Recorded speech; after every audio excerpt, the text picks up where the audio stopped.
Thanks for joining this webinar today, which is about improving your financial capability for your business. I do recognise all of you in the group so far, so hello. And for those of you who don't know who I am, who might be watching the recording, I'm Liz Fleming, the Efficiency Coach. I'm a business mentor for small businesses in Gippsland. I live in Traralgon and have been here for 4.5 years. Essentially, I have an eye for creating efficient ways for businesses to operate and grow. You know how there are never enough hours in the day and you don't know where to start? What I do is show you how to maximise your time and discover who is best to do what and when. My promise is more profit, more time and more fulfilment. I'm a chartered accountant with more than 15 years of experience in the corporate world, mainly in the energy sector, and a couple of stints in government as well. I'm here today to help bridge the knowledge gap between small business owners and their accountants and bookkeepers. Now, I must start with a disclaimer. I'm not here today to offer my services for your accounting or bookkeeping work. I'll leave that to the real accountants. I don't offer those services in my business, but I'm happy to refer you for these services if you wish. But I am here today to offer my support and guidance for small businesses and also the finance professionals to learn how they can best work together for each other and get great results for your business. So let's get started. What am I going to be talking about today? We'll go over some expectations of your accountant and bookkeeper. We'll see how to build good relationships with finance professionals. We'll also go through some questions and some insights into what you need to know about your finances. We'll also look at the considerations of GST registration, as this is something that regularly comes up with my clients at the moment, so we're going to cover off that. And we're also going to look at how a business mentor or coach can help your business grow and thrive. And at the end, we'll have some questions. So throughout the webinar, if you do have a question, just pop your hand up. And if we might take one after each slide, but we'll see how we go. Otherwise, you can leave your questions till the end. So let's go. So first of all, this webinar is really about general advice because every business is different, every accountant is different, and every bookkeeper is different. So depending on where you're at in your business, your skills that you've got yourself, this is really general advice. So in general sense, what are the expectations of your accountant? Because there is a difference between an accountant and a bookkeeper. So an accountant is normally chartered accountant or CPA qualified. That means that they'll have a commerce degree from university. They'll normally prepare your annual financial statements for your business. They'll look at accounting policies, and this is more relevant for larger businesses, but can apply to some more complex small businesses. They'll prepare your tax returns, and they can set up your company or your business entity that you're operating under. And they can also do some business planning with a focus on numbers normally. And your bookkeeper, normally either Xero or QuickBooks. So Xero is the cloud-based finance system that was actually developed in New Zealand, which is one of the leaders in the market at the moment, with lots of add-ons to be able to make it work for your business. Your bookkeeper should be doing your bank reconciliations. So in Xero, that's the front page of all them being reconciled and actually ticked off and matched with the items in your bank. They could be doing your invoices and your debt collection. They could be doing your expense coding and your payments of your bills as well. They could be doing your payroll. They could be doing your BAS statement. And they could also be looking at your management reports. And I use the word could here because you could also be doing some of this as well. So depending on where you're at in your business, your skill set, who else is in your business, what staff you've got, really does depend on what role your bookkeeper and your accountant play in your business. But one thing I will say here with small business is that you really need to treat your accountant and your bookkeeper just like you would of any staff member, because they really are part of your team, even though they may not be with you every day. And also bookkeepers could also be doing some data input into your finance systems. So now we'll look at how to build good relationships with the finance professionals. So you really, like any relationship, you want to build it on trust and rapport. You want to ask questions and be curious. You want to gain an understanding of what they do.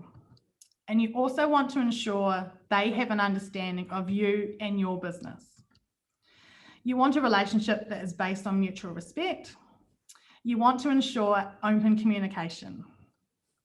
Do your values align with your bookkeeper or your accountant? Are they running their business similar to how you run yours? And talk to other business owners. Share your experiences. If you are having a problem with your finance professional or an issue, talk to someone else because they may be having the same problem and may have got it solved in a different way by someone different. But shop around. If you're looking for a new accountant or bookkeeper or not sure what types of services you do need for your business, I'd definitely be going to a couple rather than just one. And then you can compare what they offer, the pricing, and what also fits with you and your business. And I'd even recommend to go in and see them. I know that COVID's stopped that a little bit, but go and have that meeting and see whether you get on with them. Because at the end of the day, your accountant and your bookkeeper really are part of your team. So you want to be able to interact with them and be able to get the best value out of them as you need to grow your business. So really it's based on trust, respect, communication, understanding, having an awareness of what they can and could be doing for your business, having the confidence to ask what you do need for your business, setting of those expectations, and ensuring that there's value there for both parties. Now we'll look at what you need to know about your finances. And again, these are all just general things, but we can definitely discuss these, or if anyone's got any questions after this, please just pop your hand up. So what service is being provided? So this is mainly when you've already got an accountant or bookkeeper engaged. So making sure that what you have asked for is the service that you're getting. But also, have you asked for the right service? Have you just let your accountant or bookkeeper tell you what you may or may not need for your business and just gone along with it? So having that discussion is really important. And what was originally agreed? I've got a few clients lately who have had the same accountant for 5 years. They get sent a bill on a quarterly basis and they don't really know what they're paying for. And things have changed dramatically in their business. So you just need to make sure that you're matching up with what you need, what you're paying for, and the service that you're actually getting. What's in the engagement letter? So the engagement letter is what is signed at the start of a engagement, which sets out the terms and conditions for each of the parties. And sometimes these aren't updated. So you may have an engagement letter that's a couple of years old. So you may need to just find that and see what it actually says and take it to your accountant and go through it in detail and see if it's still relevant for your business. There should be an annual review. So you should be doing all of these things on at least an annual basis. Your accountant and bookkeeper should be offering this as part of their service as well. And if they don't, make sure you ask. And this one's really important. I had a client recently who had found that they had been underpaying their staff member just due to a confusion years ago on the award rate. And they let their accountant do the calculations to work out how much they owed them. And it was quite a hefty bill to back pay the staff member. And on top of that, they also got a half again from a bill from the accountant to calculate it. So just make sure that you get a quote before any other work or any work is requested so that you can budget and plan for this. This wasn't a dispute that the work hadn't happened, but it was just a bit of a shock when they had to pay the back pay and the accounting bill all at the same time. So that one's really important. And again, don't be afraid to ask. And also know what you're paying for. And if you don't know and understand, ask the question. Where's the value? What are you trying to achieve by engaging an accountant and bookkeeper in your business right now? And having that upfront conversation. You know, the accountant and bookkeeper should be meeting with you regularly. And this is where you can also set your expectations from your point of view as well. So what is it that you're going to prepare? Are you going to give them your receipts in a shoebox at the end of the year and say, here, come and do my financial statements? Or are you going to do it neatly in Xero and they're just going to have to quickly review it and it's pretty easy? So you don't want to be paying for a full service if you're doing the work in your business. So again, it's really important to align with what you need, what you think you're getting and what you're paying for. And so there's no surprises at the end of the year, and you can budget and plan for that within your financials as well. And the other thing to really be aware of is what's the billing cycle? Are you going to be billed monthly, quarterly? Some accountants even wait till the end of the year. And so people go through 12 months of engaging with their accountant and don't know what their bill's going to be, and they get quite a shock. So if you want to be paying monthly or quarterly, mention that to the accountant, because I'm sure they will be flexible. And again, this comes down to budgeting. I'm sure they want to be paid monthly rather than at the end of the year. Isn't that right, David? So that's just something to really keep in mind, because if you get a big shock of a bill at the end of the year, and yes, you haven't paid anything all year, your cash flow might not have sufficient funds to pay that bill. But also, if your accountant's doing or bookkeeper's doing a good job, they should be accruing for that as well. So you can see where the level of service becomes important as well. And it all comes down to communication. And this is the one that I like. Being able to have that conversation with your accountant when you need to. So being upfront and saying to them, well, if I ring you, I'm happy to sign the engagement letter. But if I ring you for 5 minutes with a quick question, how am I going to be charged for this? Or what's your approach to these kind of, what I think as a business owner might be a quick question and a quick answer, but really it's more complex. And so you really want to test your accountant or bookkeeper and how they're going to respond to that, and how they're going to be upfront to you being the client. So again, it links back to, okay, if there's more work, we need to do some research, please can you provide me a quote, and then I'll decide whether I'll go with you or not. So all of these things are all interlinked. You know, some accountants are still charging by the 6 minutes like the lawyers, and some aren't. So you just want to be clear about what you are engaging with, and that if I ring for 5 minutes on the phone, and same with your emails. If I send an email, what am I expecting? Are you going to reply within 2 days? If it's outside the scope of what we've already signed, how are you going to approach that? Because as a business owner, if I've sent the email, clearly I need some information. And you need to make sure that there's open communication and that relationship's there, so they're giving you honest advice to take back to your business. Has anyone got any questions on any of those? They are very general, but they're all just things to think about when you are reviewing your finance professionals within your business, whether you've already got them, whether you've got an accountant and a bookkeeper, or just one, or whether you're looking to outsource to an accountant or bookkeeper as well. So they're just some handy tips and some things to ask them when you're having those discussions at the start.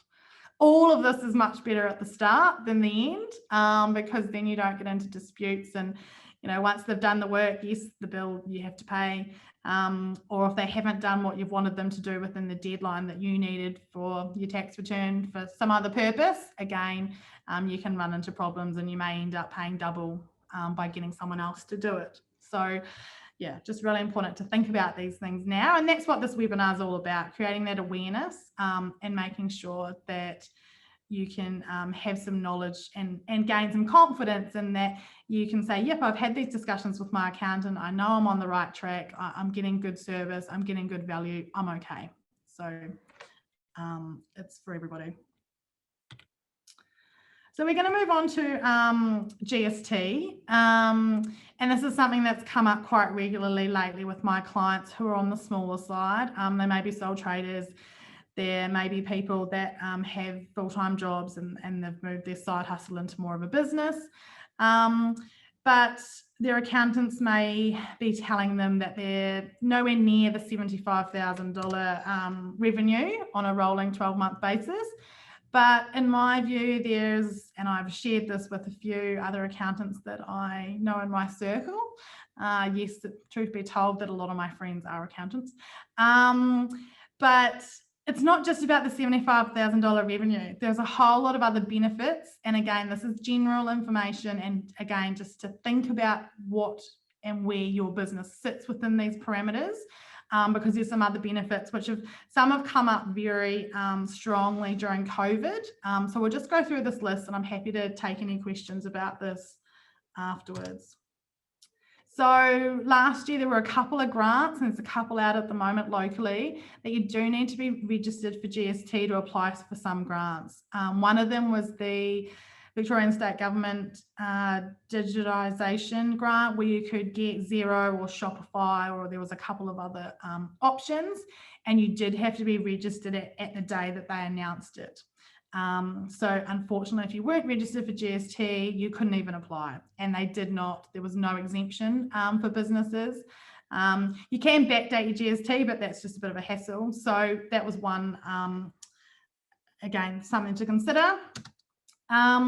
It does show credibility of your business. And, you know, being an accountant, obviously, I do know the rules a bit more than the average layperson, but if I see some businesses where they're not GST registered, sometimes I think, oh, they're not earning as much as I thought they were, or are they earning a lot of cash that they're not putting through the ATO? So you don't want people thinking about that about your business, and you do want to show that you are doing things properly and that you are wanting to grow. So that's just something to consider. And when I've mentioned that to a few clients, they're kind of like, yeah, I haven't thought of it like that. So that was one thing that I definitely wanted to share with the group tonight. And the other thing I keep hearing recently is, oh, but that means if you're GST registered, you've got to do a BAS statement. Now, obviously, I'm called the Efficiency Coach, so it's all about how you set up your processes. So if you are GST registered, this is where you do need to work with your accountant and your bookkeeper or your business coach to set up those processes so that the BAS statement, and for most people is on a quarterly basis, does not have to be an onerous task. You can do it yourself. It doesn't have to be done through a BAS agent. And, you know, again, it depends on your business, and with the right accounting system, so Xero and all that kind of stuff, they do make it easier than it has been in the past. So again, it's just something to think of, and it shouldn't be the sole reason why you're not going to be GST registered. And as a business, and this is one thing that can be very beneficial to businesses, regardless of their revenue size. Revenue is not everything. You still need to spend money to make money, as they say. So if you, as you spend money in your business buying expenses that are GST claimable, you can claim back the GST. So say, for example, you decided to buy a $30,000 vehicle, GST in Australia is 10%. There's $3,000 of GST on that. If that vehicle was a business expense, you could claim back that $3,000 in your next quarterly BAS statement. If you weren't GST registered, so essentially the car would be $27,000. If you weren't GST registered, you're paying the full $30,000 and of no benefit back into your business. So again, if you're making large purchases, it's again something just to consider and think about. You know, all of these things just need to be considered to make your decision rather than just looking at the 75,000. And the other thing is, this is more when people aren't registered and they're thinking about it, looking at whether your business clients are businesses or individuals. So GST is actually a consumer tax, and that means that the GST should be ultimately borne by the end consumer or user. So that is why businesses can claim their inputs through the supply chain to have a nil effect of GST, and then it's the consumer at the end that pays the GST. So if the majority of your business is with businesses, the impact between being GST registered and not on your invoices to them, the impact is the same. So if you've charged them $5,000 of no GST, they'll put that into their accounts. If you then register for GST and then your $5,000 service will become $5,500, they'll still be putting the $5,000 into their account. So their expense is still the same because they'll be able to claim that $500 as their GST on their BAS statement. So again, that's something just to consider. Whereas if your products are being sold to individuals and you register for GST partway through your operations, you do need to work out whether you keep your prices the same and you're absorbing that 10% cost, or you increase your prices to factor in the GST. So again, that's sometimes a tricky situation to be able to convey and communicate to your customers, and just something to think about as well. You can voluntarily register. So you don't have to be, as soon as you start your business, you can register for GST. And just one thing on this though, you must stay GST registered for 12 months. So you can't register for GST 1 month because you're making a big expenditure and then saying, oh, well, next month I'll deregister and re-register. And so you do have to make the decision for at least 12 months. And then later on down the track, if you decide, okay, I thought I was going to get to the 75 and all the other factors, and actually it isn't beneficial, then you can deregister. But you know, we have to be careful with the ATO as well. We don't want to be on their flag list for an audit if we can help it. So has anyone got any questions around the GST? I do want to stress that is general considerations, and you do need to have those discussions with your accountant and bookkeeper. But I think talking through each of those components with those finance professionals is a better way than just saying, do I need to be GST registered, and just looking at the revenue of the 75,000, because I know a lot of businesses that are GST registered that are not earning near the 75,000, but there's a whole lot of other benefits and reasons why they are GST registered. So that was just what I wanted to convey today. And as I say, it's been coming up a lot lately. And the big one is those grants. You know, when there's a lot of grants out, especially around COVID and stuff, if you weren't GST registered, you could potentially be missing out on a lot of money just because you're not GST registered. So please just have a read of those and work out what is best for your business. So now we're just going to run through a few things. I couldn't pass up on the opportunity of talking about what a business mentor or coach does. And I think this kind of does align to what we've been talking about, where, as I said at the start, yes, I'm a chartered accountant, but I'm not your typical accountant where I do financial statements or tax returns or anything like that, but I do have that finance knowledge. And some of these discussions, as I say, have been coming up in our sessions, and it's having that sort of independent view of being able to think of all the reasons why, and then working out what's best for the business, and then taking that to the accountant or bookkeeper to have that further discussion. So in terms of a business mentor and what I do for my small business clients, I can bring an external and independent view to your business. I can bring a fresh perspective and provide valuable insights. I can and will challenge you to think differently. I can hold you to account so you achieve your goals. I can guide you through your decision making.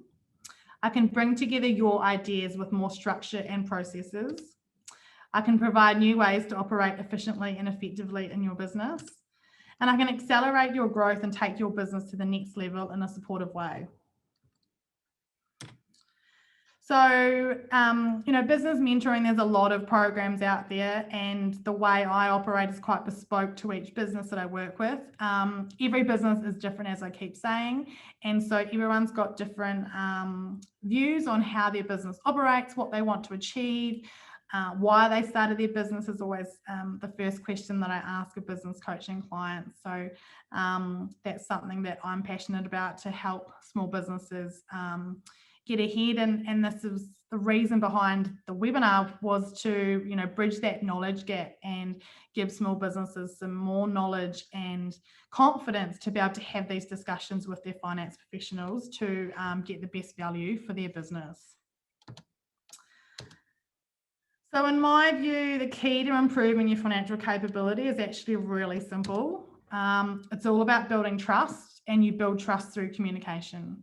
So you can, deal with your accountant via email and all that kind of stuff, but you really do want to build those relationships so that when you need them, and normally it's in a crisis or really reactive state, then you want them to be on board with you and help you to the best of their ability, so your business can grow and go from there. So that's kind of the end of my presentation, and we can go through any questions that you may have. A resource pack, as Alison said at the start, will be sent out at the end of the week, and I've got a couple of special offers if you want to work with me afterwards. So has anyone got any questions for me today?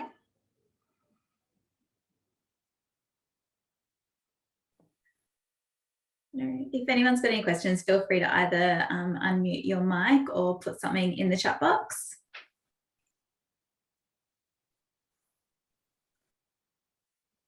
So I've also got my contact details on that slide as well, which will also come out in the resource pack. Yes.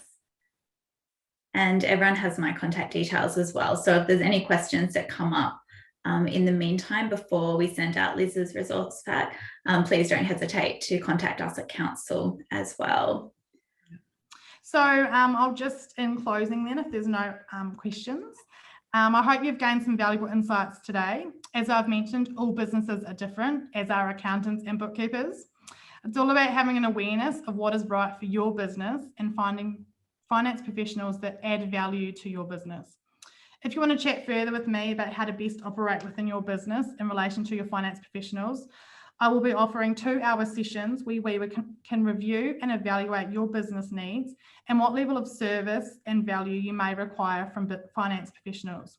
I'll send all the details in the resource pack later in the week. And I'll also include some information about my service offerings for business mentoring and coaching for small business. Thank you for coming along tonight, and I look forward to seeing you soon. If you do want to keep in touch, I'm on Facebook and Instagram as Liz Fleming, the Efficiency Coach. And you can also sign up for my monthly newsletter through my website for a monthly dose of efficiency tips for you and your business. Thank you and have a good night. Thanks everyone for coming. Thanks for presenting tonight. That's been very informative. So I hope everyone who attended found that beneficial, and for everyone who's watching it later online as well, that you enjoyed that session. For those of you who aren't familiar with our Latrobe City Council Let's Talk Business webinar series, as I mentioned at the start, this has been running for about a year, and we've done 16 other sessions which are all available on our website. So if there's any there that you wish to obtain further information from, if you're viewing them online in the next couple of days, please don't hesitate to be in contact. We are looking at our program for 2021. Liz is the first one for us this evening, but we are in the planning stages of some upcoming events as well. So please keep an eye on our business development newsletter or our Eventbrite page for further details.